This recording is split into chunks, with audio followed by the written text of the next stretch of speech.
আসসালামু আলাইকুম রহমতুল্লাহি বরকাতুহু। আলহামদুলিল্লাহ ওয়াসসালাতু ওয়াসসালামু আলা রাসূলিল্লাহ নবিয়িনা মুহাম্মদ ওয়া আলিহি ওয়া সাহবিহি আজমাইন, আম্মা বাদ।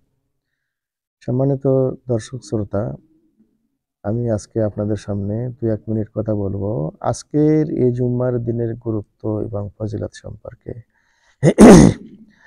জুম্মার দিন খুবই গুরুত্বপূর্ণ দিন, যে দিনকে বলা হয়েছে যে মুসলমানদের জন্য এটা একটা ঈদের দিনের সমতুল্য।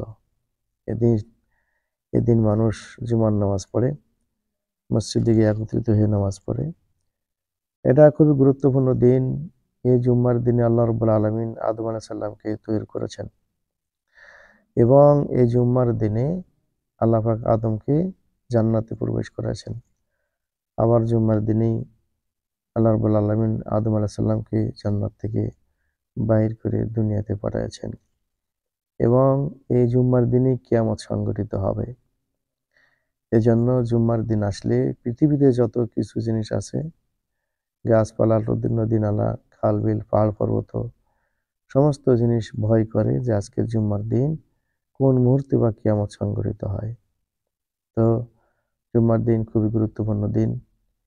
এ দিনে সকল মানুষের জন্য, মুসলমানের জন্য উচিত সকাল সকাল গোসল করে পাক পরিষ্কার কাপড় পরিধান করে সুগন্ধি মেখে মসজিদে এসে নামাজ আদায় করা। রাসূলুল্লাহ সাল্লাম বলেছেন, এই জুম্মার দিনে এমন একটি টাইম আছে, এমন একটি সময় আছে, সেই সময়ের মধ্যে বা সেই টাইমের মধ্যে যদি কোনো বান্দা আল্লাহর কাছে দোয়া করে কোনো কিছু জিনিস চায়, তাহলে আল্লাহ পাক তাকে তা দিয়ে দেন বা তার দোয়া কবুল করে নেন। সেই সময়টা সম্পর্কে বলা হয়েছে যে সময়টা হলো আসরের পর থেকে নিয়ে মাগরিবের আগ পর্যন্ত। আসরের পর থেকে নিয়ে মাগরিবের আগ পর্যন্ত এই সময়টা গুরুত্বপূর্ণ সময়। এই সময় দোয়া করলে আল্লাহ পাক কবুল করে নেন।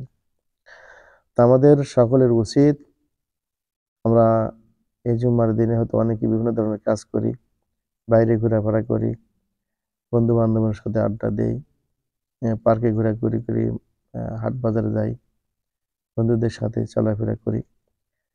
তো এর মধ্যেও একটু টাইম বার করে নিতে হবে। 10 মিনিট, 5 মিনিট বা আধা ঘন্টা কোরআন তেলাওয়াত করেন, জিকির আজকার করেন, দোয়া করেন। আল্লাহর কাছে কোনো কিছু জিনিস চান, যেটা আপনার প্রয়োজনীয় জিনিস আল্লাহর কাছে চাবেন, তওবা করবেন, ইস্তেগফার করবেন। এই গুরুত্বপূর্ণ সময়টাকে কাজে লাগার জন্য চেষ্টা করবেন। আজকে যদি আপনার কোম্পানির পক্ষ থেকে আপনাকে বলা হয় আজকে জুম্মার দিন 1 ঘন্টা ডিউটি করলে 100 রিয়াল পুরস্কার দেওয়া হবে বা 100 রিয়াল তাকে ওভার ডিউটি হিসেবে দেওয়া হবে, মাত্র 1 ঘন্টা। তাহলে কিন্তু সবাই আমরা এই 1 ঘন্টা ডিউটি করার জন্য চেষ্টা করব বা আগ্রহী হব এই 100 রিয়াল পাওয়ার জন্য। কিন্তু আপনি 1টা ঘন্টা যদি আল্লাহর ইবাদত বন্দি করেন, দোয়া করেন, ইস্তেগফার করেন, তাহলে মনে করেন হাজার হাজার লক্ষ লক্ষ কোটি কোটি রিয়ালের চাইতে উত্তম হবে।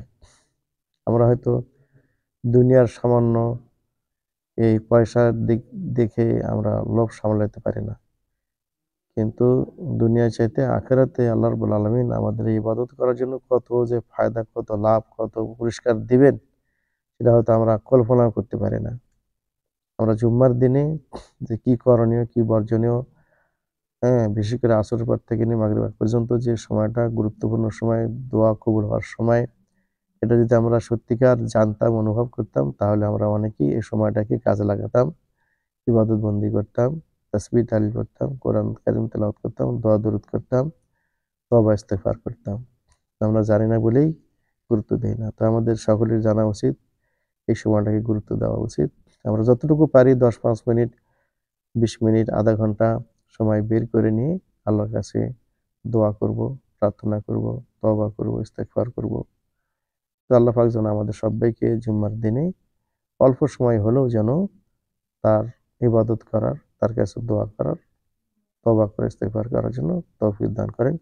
আল্লাহুম্মা আমিন। ওয়া আখিরু দাওয়ানা আলহামদুলিল্লাহি রাব্বিল আলামিন। ওয়া সাল্লাল্লাহু আলা নাবিয়িনা মুহাম্মদ ওয়া আলিহি ওয়া সাহবিহি আজমাইন। বিডি ইসলামী